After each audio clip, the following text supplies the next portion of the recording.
Welcome back to another episode of Pop-Up Tech Talks. I'm your host, Mike Turner, here at NetApp Insight with Richard Bliss. Please introduce yourself. I'm Richard Bliss. I drive executive social strategy here at NetApp. Fantastic. So you and I are both in the social world here. We can see a lot of things. The spikes in impressions and engagement during the keynote, especially today, during the show, were phenomenal. What have you been seeing, especially on the executive angle of things? You know, it's really true because traditionally, I think you were telling me that we see a spike on the first day because there's a lot of interest, and then there's that drop-off because it's like, okay, everybody kind of got excited they were here. But this year, we're seeing a continued increase when it comes to employee engagement. Our executives, unlike any year in the past, all of them are finding ways to continue to be involved. They're asking for advice. They're out there tweeting themselves. You see them tweeting during the general sessions. What's really fascinating is also, for example, today we saw Joel Reich and Octavian Tanase on stage. When they got backstage, they're looking at their social handles, they're responding and engaging while they're backstage, while the keynote's still going on. And this is the type of interaction I think that's starting to dawn on all of us, is that we have this ability to connect in a way that hasn't ever existed before, and that influence both directions is really catching on, I think. And so that's why we've seen, a tremendous amount of outpouring. Plus, NetApp has had an incredible amount of news to share that is really resonating with a lot of people, from the Microsoft announcements to the HCI. All kinds of things are being said. The HCI unveil was pretty amazing. If you haven't seen the video from that, I suggest you watch it. So another thing, we've seen Twitter. Everyone said, Twitter's going to die, but then we see here it rising here again at every conference. It seems to pick itself back up and rise from the grave. What social networks do you think are next? I mean, Snapchat's kind of had its up and thing. What are you seeing? Well, there's two questions there. From a business standpoint, I've been in this industry a long time, came out of the email world, and that was the primary conversation. You know, my kids, I have to ask my kids what their email address is every time because I can't remember, and they're like, Dad, right? Okay, send me a text or send me something. I met somebody here at the conference, a young person, and I said, what's your Twitter handle? I'll follow you. And he looked at me kind of blankly and said, I don't have a Twitter handle. I'm on Instagram. Pants down photography, I think is what his handle. I was like, okay. It's Instagram that continues to be the conversation because it's pictures. We talk about video being such a powerful tool. It really, pictures, imagery is conveying that information, and Instagram continues to be now creeping into the business world where we're having that ability to have that communication because we are communicating visually.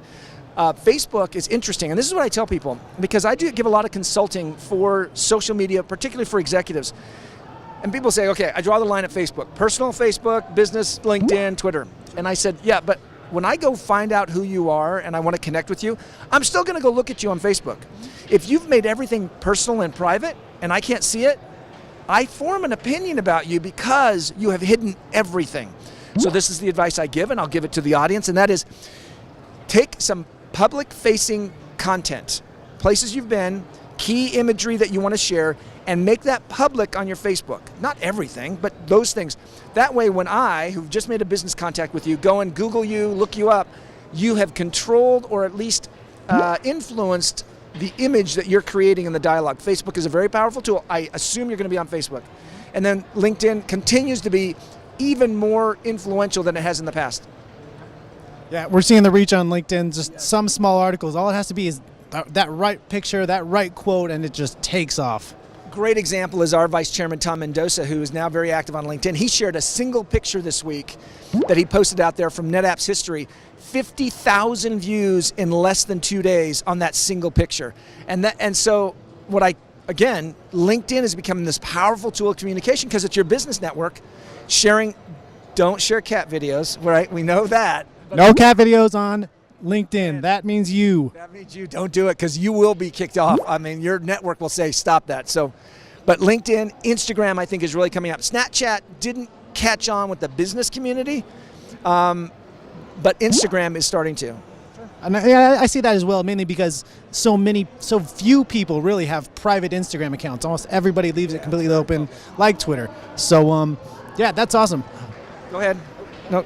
Well, no, I was going to say, and particularly when we talk about Twitter, when Sunday night happened and the active shooter was involved here at the Mandalay Bay, it was Twitter that I went to It was Twitter where I was communicating, and it was interesting because one of the things I communicated on Twitter I got 25,000 followers, but a lot of NetApp people follow me. You can go to Facebook.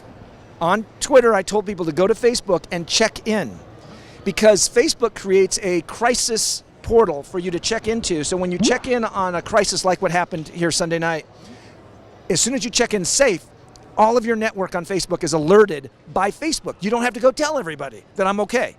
I called my mother today, tell her not to worry, and she's like, worry about what? And it's 4 days later. I said, well, I'm at the Mandalay Bay. Pause. I am so glad you did not tell me, right? That was her response.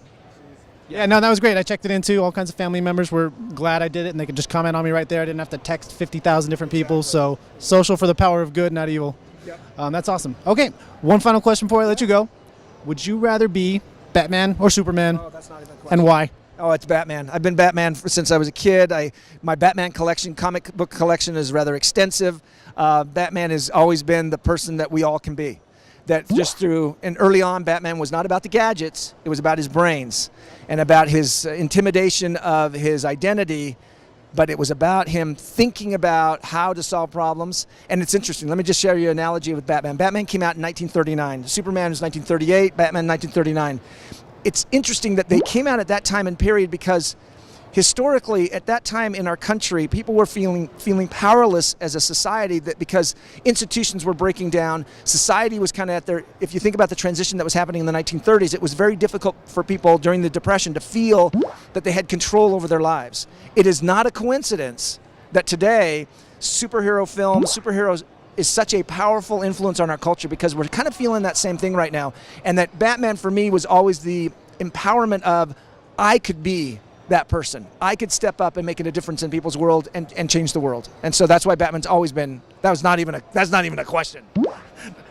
The wicked awesome Batcave doesn't hurt either. No. And the gadgets are cool. Right. The gadgets are cool. All right. Thanks for being on the show with me today. Thanks for watching. We'll see you guys next time on Pop Up Tech Talks.